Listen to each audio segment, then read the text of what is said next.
ជំរាបសួរលោកអ្នកនិងប្រិយមិត្តជាទីមេត្រីបាទថ្ងៃនេះខ្ញុំបង្ហាញលោកអ្នកពីរបៀបមើលទូទស្សន៍ខ្មែរក៏ដូចជាទូទស្សន៍ផ្សេងៗទៀតនៅលើពិភពលោកបានជាច្រើនប៉ុស្តិ៍នៅលើ smartphone ដែលប្រកបការដោយ Android វិញម្ដងបាទដើម្បីយកកម្មវិធីនេះសូមលោកអ្នកចូលទៅកាន់ browser Chrome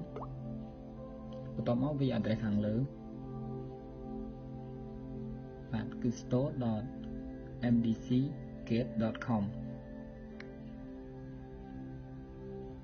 បាទចុច go បន្ទាប់មកលោកអ្នកចុច install នៅពាក្យថា live stream player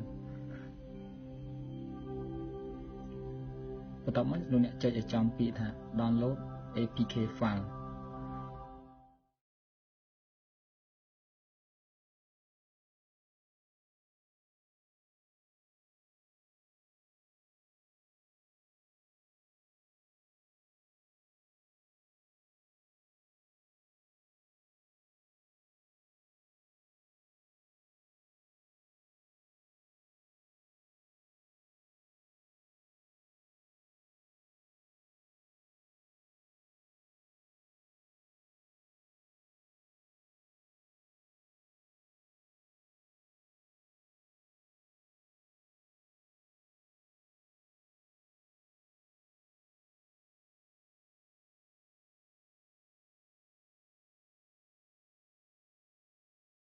បន្ទាប់មកបងប្អូនចុចកន្លែងនេះពាក្យថា live បន្ទាប់មកបន្ត search ខាងលើនេះ